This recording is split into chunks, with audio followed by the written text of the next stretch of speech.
La mission des Nations Unies au Soudan du Sud renforce les capacités de policiers sud-soudanais afin qu'ils soient à même de mener des enquêtes approfondies. Le conseiller de police, Apollo, et ses collègues ont donc à cet effet organisé une série de formations pour 20 agents du service de police nationale au Soudan du Sud, à Tori, dans l'est de l'Équatoria.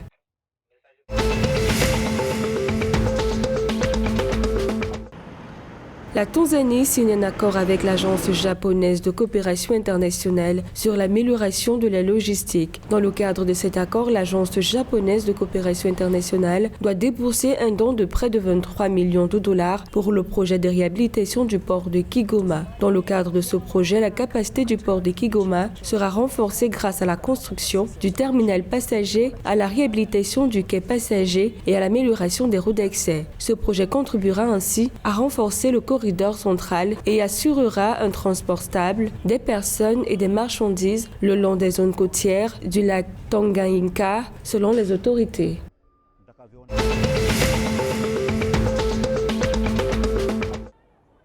L'exécutif kényan souhaite réorganiser l'industrie du café afin d'assurer le développement économique du pays pendant des décennies. D'après les autorités kényanes, le café contribue en moyenne à 230 millions de dollars américains en recettes et en devises, ce qui en fait du café la troisième exportation la plus importante du Kenya après l'horticulture et le thé. Cependant, il s'agit d'une performance lamentable selon les hauts responsables du ministère de l'Agriculture et nécessite des interventions urgentes pour inverser la tendance négative et assurer la durabilité du secteur.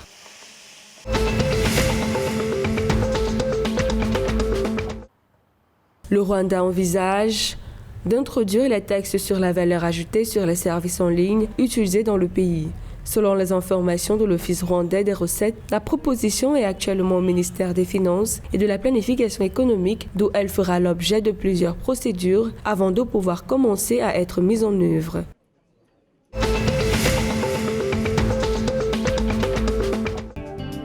La Tanzanie et le Kenya ont résolu leurs différends relatifs à des barrières commerciales dans le but de développer le commerce entre les deux États membres de la communauté de l'Afrique de l'Est. Ceci à travers une rencontre ordonnée par les dirigeants des deux pays, amenant les ministres et autres responsables des deux pays à discuter des problèmes opposant la Tanzanie au Kenya. Par ailleurs, les problèmes résolus présentés par la Tanzanie comprennent le retard du dédouanement des marchandises en raison de la procédure de numérisation, les retards dans la délivrance des permis d'importation pour les produits laitiers et la lourdeur des procédures par l'autorité fiscale du Kenya.